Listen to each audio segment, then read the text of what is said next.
What's up, Chris? Welcome to the CloseDR channel, man. I'm so happy to hang out with you today on your birthday. Everyone tuning in and watching, it is Christopher's birthday. He is 24, he said today.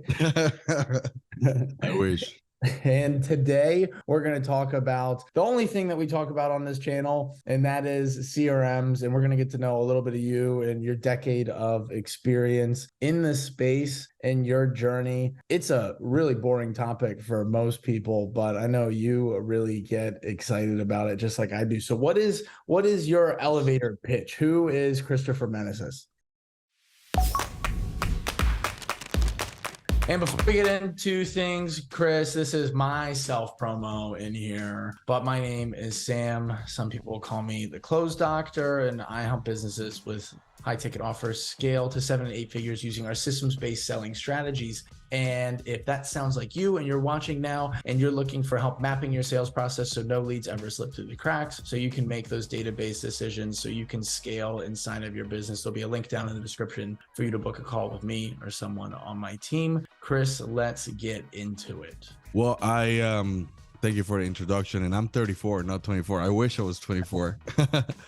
Yeah, man. So I help businesses with their technological stack, with their software ecosystem, and we leverage this technology to, at the end of the day, increase the bottom line, right?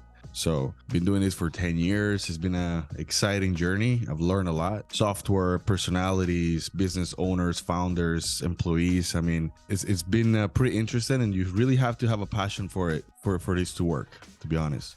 Yeah, why do you get so excited about this space? In a world of sales, for me, I've been a sales manager, I've been a sales rep, I've been a sales director managing managers. But I know for me personally, this sales operator or this revenue operations, I believe you call it, it's a weird niche that most businesses don't really focus on. It's a pillar that most businesses don't focus on. Why do you get so excited about it?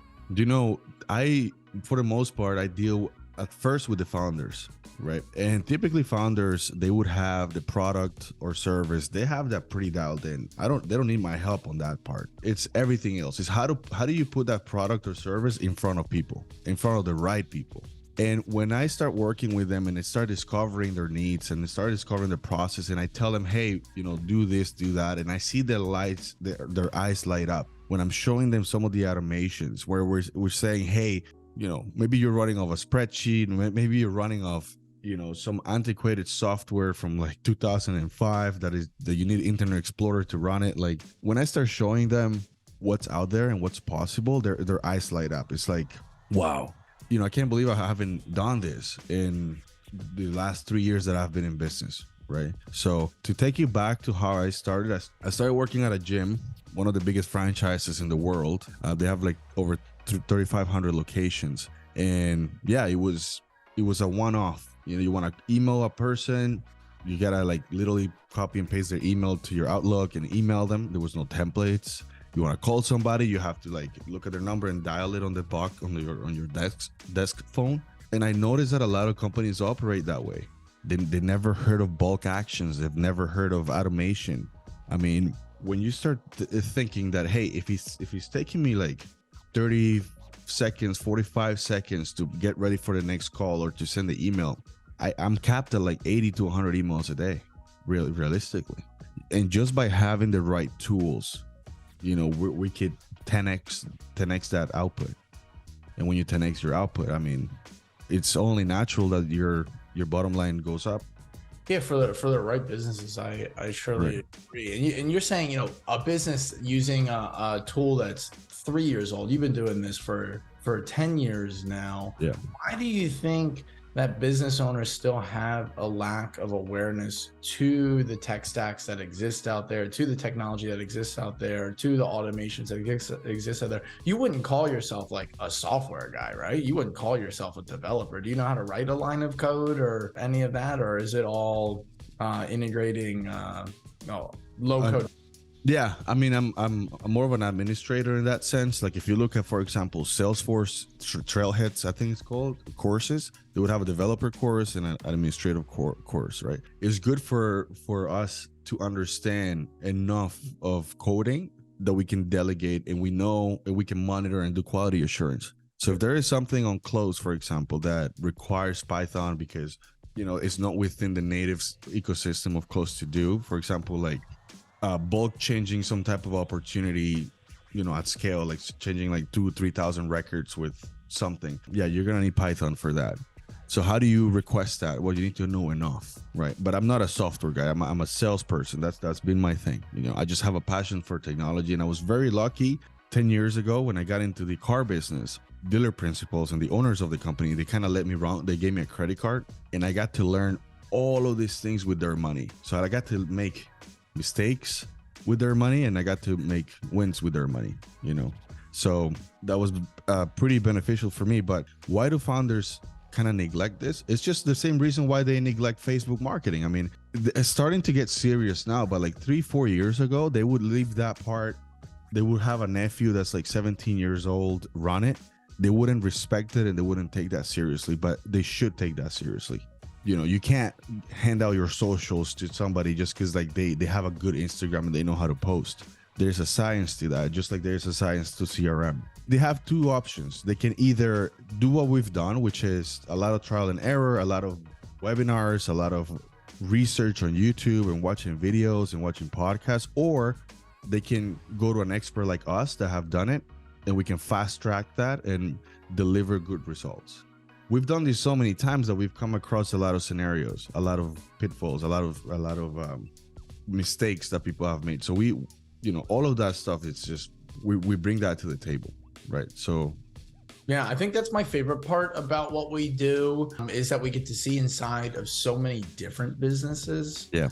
So many different verticals and niches. And I'd love to learn a little bit more about who you serve, but the ability to learn from the sales process in the automotive space, but also learn from the sales process in the software space, but also learn from the sales process in the coaching space, and be able to take that knowledge and that information, that feedback, and be able to apply it to all of these other industries and verticals have as best practices, really helps every account, at least for me, in the way I feel, every account, is better than the next. So what kind of clients have you typically served over the last 10 years? Ooh, anything, when I started, I was taking on any type of job, anything from, HVAC companies to cabinet companies to construction, roofing. And over the last 3-4 years, I've sort of focused more on the financial services space. So when it comes to mortgages, mortgage brokers, business funding, personal loans, automotive loans, anything that has to do with providing, whether it's businesses or B2B or B2C, when it comes to providing them funds of any type, that's been sort of like my focus. And why does a business in the financial space or the automotive space need something like you do? What kind of impact or results could they see from what you do? Yeah, I mean, a lot of them, well, they essentially, I mean, everybody needs a sales process, A sales is a straight line, right? We learned that from Jordan Belfort, right? Lead comes in, here's the product. How do we bridge that gap, right? So yeah, so why do we need that is because we can't be running off spreadsheets. We need to log our process. What doesn't get tracked doesn't get measured. Yeah. In order to get these clients that need the funds, we need to know exactly how to advertise to them. So it's not fair that if we're spending money on buying leads or generating our own leads, that we don't have the right system in place to manage those leads, right? The right sales process, the right follow-up sequences, and the email cadence and the text messages, right? So there's different types of ways that I do it. If I have a founder that is running of cold outreach, we have a system for that. If they are getting paid ads, well, we have a system for that. Or if they have a referral network, we have also a system for that, right? Having the right CRM, is the difference between having a good month and a great month. Having a CRM is what's going to float you through the slow months, especially in this season of financial services, right? Where you have, for example, like in the automotive industry, like May, June, July, those are killer months. Most people make most of their money. December, January, February, those are horrible months. So having the right system in place would allow you to have those months that are on average bad months to have good months. Why? Because when you have the right follow-up system and the right sales processes, you're going to be closing leads that came in a year ago, 2 years ago, and they add up. If you have the right follow-up system, every month you're going to get 5, 6, 10 deals, depending on the industry, that were leads that came in a long time ago. You just kept nurturing them. Yeah. And that's the difference. Yeah, I filmed one of the first videos I ever filmed on this channel was, is your business ready for a CRM? And not all businesses need one. Like I give an example of like the real estate agent that needs to close one home and that's their goal for an entire year. That person can use their cell phone, put in the company contact line, real estate lead, and their phone can be their CRM. They can very easily find those leads. But for businesses that have a longer sales cycle, a longer sales process, 30 days, 45 days, 60 days. I know in the mortgage space, some of those sales cycles, you're talking, 90 days for some, probably same for the financial space. How can a CRM and a tool, what I really see, as a pillar, this process pillar inside of your business, how can a CRM help with those slow seasons, with those down seasons, with those long sales processes? So how can a CRM help with really long sales processes and tracking long sales processes and making those slow months good months because of the good systems in place? Well, it helps the salesperson, having those right smart views. So you understand, what we want to do is empower the salesperson and supercharge them so that they log in and they look at their inbox of the day, right? Because one of the things I would like to tell founders if they're watching this is never underestimate how much you need to spell things out for your sales guys. A lot. And how many tasks driven and how many instructions they need. So if we can build a system where all they have to do, and also another thing for the founders as well is let's try and keep our salespeople in one place, just close. That's it.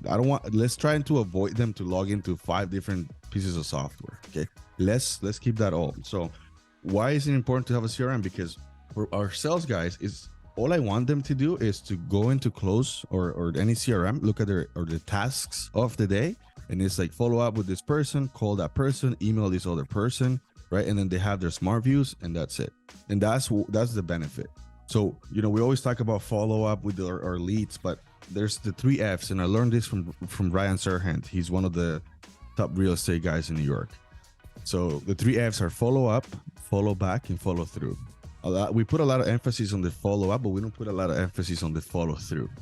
And when you do that, I mean, you obviously get more conversion. So what I mean by follow through, that means that if I'm a mortgage broker and you telling me that you're going to get me the last pay stubs on next Wednesday, well, I will log that in. I will make a task for next Wednesday. I'm going to reach out to you on Wednesday. So that's follow through. That's not follow up. That's follow through. That's where this system is in place. Like, how else would you track that? Like, if I tell you, hey, Chris, Sam, I'm getting you or refinancing your mortgage. I'm getting you a HELOC. I'm doing all of these things. And you tell me, yes, good. Let's meet up on Friday. I mean, what better way for me to do that than to have that on the CRM? Like, am I going to write it on a sticky note and probably forget? How many salespeople call you with something that you're interested in and you're like, hey, man, I'm just at the grocery store. Can you call me back tomorrow? And they never call you tomorrow. They don't follow through. They don't follow back, right? So this is the little things that give you those extra 10%, 20% of deals. Yeah, I really think it is mapping the sales process. I talked about that in another video on this channel, but mapping your sales process, especially for the founder-led business where the founder is the sales rep still. Those are a lot of people that we serve. They're at that $100,000 a month mark, close to it, maybe around $50,000. They're seeing a sticking point where they're the one doing all the sales, and they're looking to hire then that first salesperson, and they think that, oh, I can just bring that salesperson in and give them the leads and give them a couple of call recordings. Why does that not ever work, especially with top performers? Why do you think that never works? One of the biggest shortfalls that these founders have is, you know what a laydown is? Yeah. A sales laydown? Yep. So, yeah, you're going to have laydowns. And how many businesses do you know that's all they do? Like, if there wasn't for the laydowns, they wouldn't have any business. We need to think about and beyond the laydowns.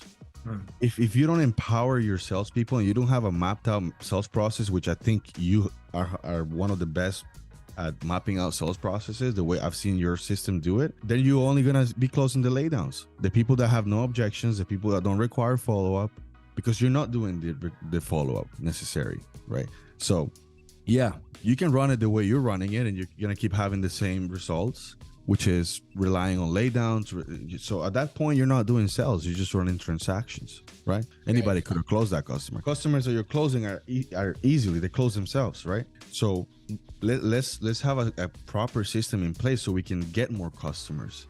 That's the whole point. Otherwise, yeah, like you're just sort of relying on the laydowns. And anybody, you can put a monkey on it. Eventually, AI could handle the laydowns. Right? Like, so why are you paying commission to your sales guys if they just closing the low-hanging fruit? Let's go to the top of the tree and let's get the hard stuff. Like I said, that's what's gonna make us being the top player in the space. Yeah, the laydowns are closed by marketing efforts. Yes. That's good marketing. Good marketing removes the need for a salesperson. There never has to be a salesperson if no, it's word of mouth, right? Like a laydown, for example.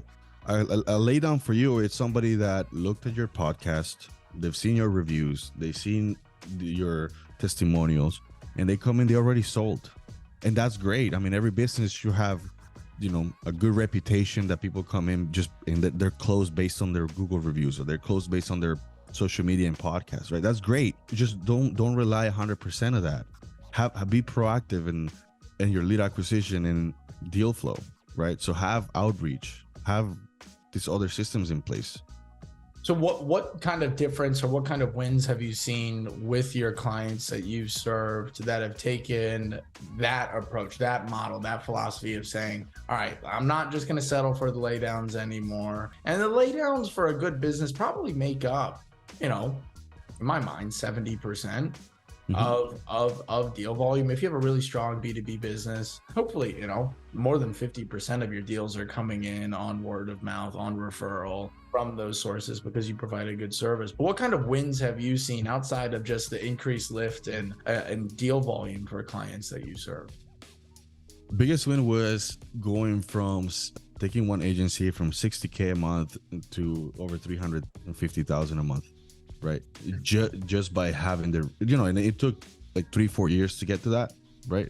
But it was every year was better than the next, right? Every year was like almost doubling.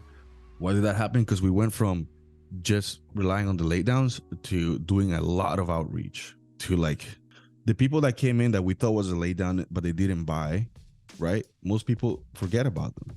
I said, no, give me a bucket of all those leads that came in and they didn't buy. I'm gonna keep touching them. What a marketing touch is, like a text, an email, a call, that's one touch, right? So I want to touch them at least once a week. I know it sounds bad, maybe that's not the right term. That's the term that I learned. But you want to touch your clients at least once a week, even if they don't buy. Yeah, so I started doing that. And yeah, I mean, we started seeing a lot more conversions, right? So those little things at scale, that's what got us from 60 to 350K a month, right? And obviously you by osmosis, you start creating more sales guys, right? You have a process dialed in, boom, this person is closing a lot of deals. Let's duplicate that with a new salesperson now, and so on and so forth. Let's get this, now this person is a good closer, let's get him an appointment setter, let's get him a staff. Another thing that a lot of these founders don't do is they want you to handle everything from A to Z, which I don't think is the right approach. Right. I believe in the conveyor belt approach. There's two sides to the sale. There's the opening and then there's the close. And I think that, yeah, you can be a mixed martial arts in sales, like where you can do everything. But I think that we should make our closers close only. We shouldn't have our closer, like why is your top closer prospecting and cold calling 100 leads? Why don't you just hire an appointment setter for him? You'll see your sales go up. And we know that our closers, good closers, and this is a stereotype, they're horrible at leaving notes in the system. They're horrible at updating the CRM. Yeah, me included. I'm kidding. So, if we can just, hey, the closers are going to be closed. Let's empower them. Let's give them supporting staff. Let's give them the right tools. Great. We'll see an increase in sales for sure. Yeah, I mean, 99% of business transactions that I've done, or my clients have done, or my businesses have done, take place on the phone. We don't sell anything over email. We don't sell anything over text. It happens on the phone. So I really try to take the philosophy of how do I build an account, an environment, ecosystem that keeps a sales rep, a closer on the phone selling. And then as you zoom into that sales process, you have to have it mapped. The mapping of the sales process, people need to understand if you're watching right now, that is the most important part. That's the 100%. Part that allows you to scale. That's the part that allows you to automate. That's the part that allows you to build the checks and balances to see where leads are slipping through the cracks. You have to build your sales process outside of the ecosystem, outside of the CRM, map it first, and then really start to zoom in on it and ask yourself, what nodes, what data, what KPIs, what can we automate along the way? And I agree with you. I think it's all in an effort to keep a sales rep on the phone selling. And if you can automate a lot of those touch points too, or build the system and the process to put on those touch points, I call them trust points. Nice.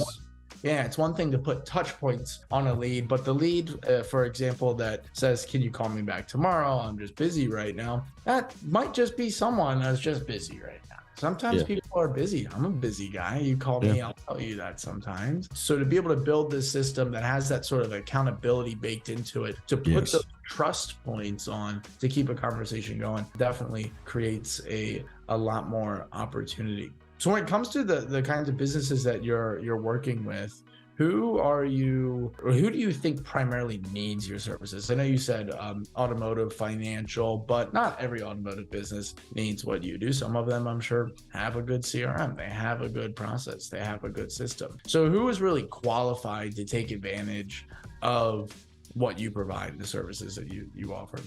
Yeah, I would say right now, if you're a business that you're currently sitting on a database and you feel like, there's money there, there's something to be had with that, and you're currently relying on new leads only. Give me new leads, let's generate new leads. But you have a database, you're sitting, you have historical data from 3, 4, 5 years ago, and you haven't done anything with it. Well, that's where I can come in and help with a lot of the cold outreach that I can do, right? Not only do I provide a sales process, where we map your sales process and do all these things, but we also create email outbound. I have a call center that with appointment setters that we could use to reach those customers as well, right? But just to your point of having that sales process, that's like, if you don't have that, it's not going to work as good. Think about when you're cooking a recipe, right? You can't bake first and then mix it later. Like, everything has to be, step 1, step 2, step 3. If you miss one step, the whole thing can be thrown off. Having the right sales process, the way you have it, I love it, because we can identify what fell through the cracks. Was it the salesperson? Was it the triage caller? Was it the emails that we sent? Where did that? How come it didn't go from step 6 to step 7? Something happened there. Right. So I love that you have that. I also love that you have the manager smart views as well, because accountability is key. When we have the right tools, we can say, hey, you were supposed to call this lead, or you didn't, or you're supposed to do this step and you didn't, and that one of the things that I do as well is I reassign leads. I take it away. You want to boost productivity? Here's the thing. One of the things that I used to do it, and it will piss people off. And at first I was getting people really angry with me, but then I fixed that problem, right? Which is, you dropped the ball on something. So I reassigned this lead. I reassigned it. You didn't call it at the time you were supposed to call them. You didn't do the right follow-up. I'm going to give it to the other person. The other person closes the lead. So on Slack, hey, congratulations to John for closing this deal at 5K or whatever, right? And then you see it as a salesperson, you're going to be pissed. You're going to be furious. It's like taking a knife and twisting it. Yeah, Chris, that was my lead. That's not your lead. That's the business lead. Yep. My job here is to generate the most, to do what I can to generate the most revenue. Yep. You dropped the ball on this step. I'd reassign it to somebody, right? Had I not have the right processes in place and the right checks and balances, I would have never catched that. Yep. Matter of fact, for years we didn't catch those things. For years we just gave it to the closers and say, hey, figure it out, right? When I started really paying attention to what was falling through the cracks, and I started doing these things where I started reassigning leads, and moving things around, it created this environment where, okay, wow, like I gotta take this seriously, right? Like, you know, I don't want to ever get a lead and then that lead gets reassigned and then so and so is gonna get paid for it. Like, you know, at first, like I said, because I was moving so many leads around and that was a new thing, a lot of people get angry with me. But then I fixed the problem. Now everybody worked their leads. Yeah.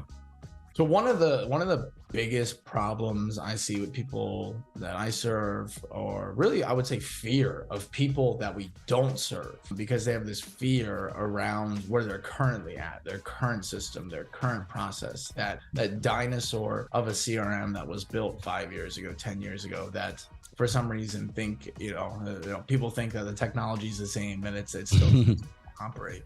How do you help businesses migrate from where they are right now to something completely new that is a different system and it doesn't look like it operates the same exact way? How do you pull all of that data and that ecosystem, that infrastructure over to this new shiny thing for a business? Yeah, so the first thing is I have to understand what is your current process right now, right? Lead comes in, from when the lead comes in to where they buy your product, how does that look like? And show me how you're running it right now. Like, let's do it. Let me go to your website. Let me put in an inquiry. I want to see how everything goes in your CRM right now. Then I can see, okay, you see here, that could have been better. That could have been better, right? Because exporting the CSV file or doing like a native migration, that's the easy part. As long as we have the right custom fields in place. I mean, another thing that I'd noticed, and you probably notice this a lot too with founders, is they have 100 lead statuses, right? So it's like they have a million custom fields. It's just them. It's just them, and that makes sense. It's just you. So let's cut the fat, okay? Let's look at, okay, you have like 15 lead statuses, right? Send appointments, send documents. That's one status. Send it. Let's run a report and let's see where, because typically you make all the lead statuses first, and then over time you're gonna realize you're only using like 2 or 3. You have like 80% of leads in one status, right? So let's cut the fat first.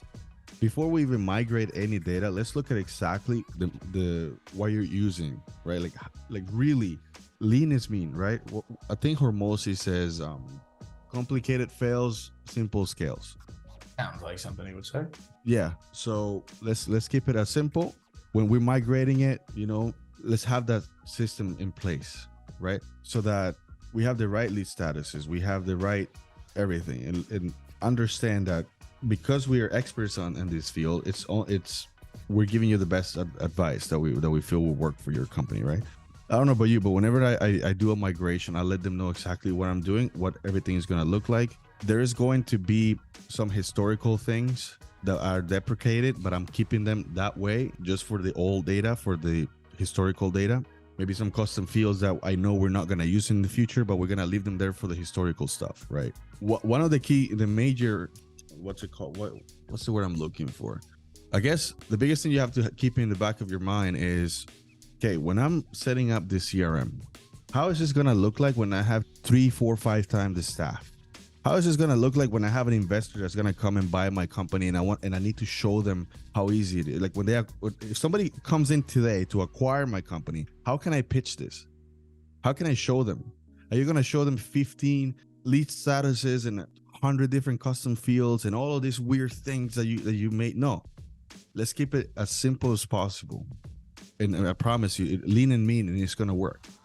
Yeah, I've got a company, Gray Area Sales, our sales leadership and management company. The Gray is a play on my business partner Sean's last name, but we really do think sales is a gray area, right? There's a lot to sales that is gray, but in the world of process, in my eyes, I think the gray comes on the skill side of things, on the people side of things. In the world of process, for a business that's running at scale, process is pretty black and white.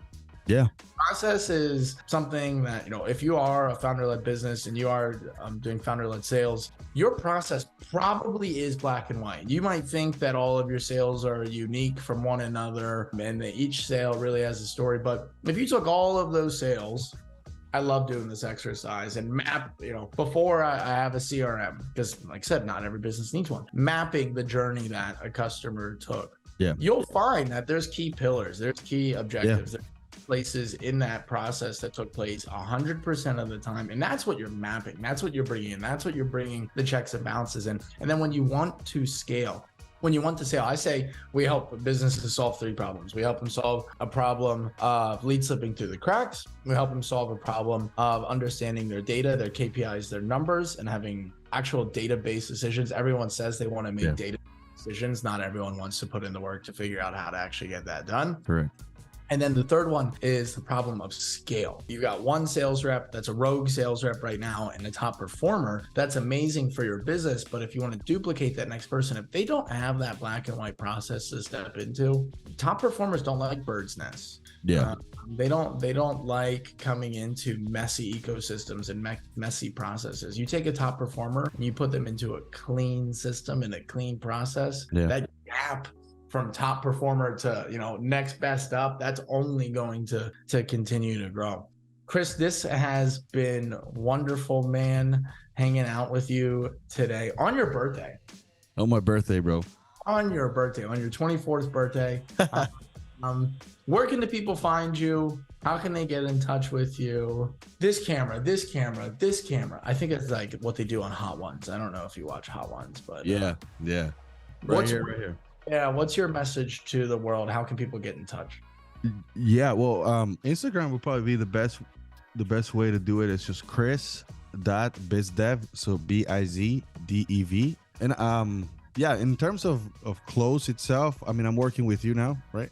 We're sort of taking on some projects together. So if everybody has any needs for a CRM, if you have a CRM that you hate right now, or if you have Close but you feel like you're not really using it to its full potential, well, reach out to Sam, and we're both gonna work on this together, right?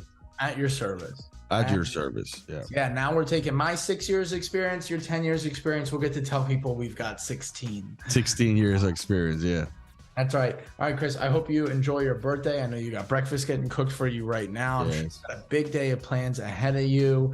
Guys, you'll probably be seeing, if you're watching right now, you'll probably be seeing more of Chris on his channel. So if you like his style, you like his vibe, don't forget to comment down below. Tell him what you think of that really pretty fade that he has and his cool tattoos. Subscribe to the channel for more sales operator, revenue operator topics, CRM topics, and looking forward to seeing you guys in the next one. Thank you, guys.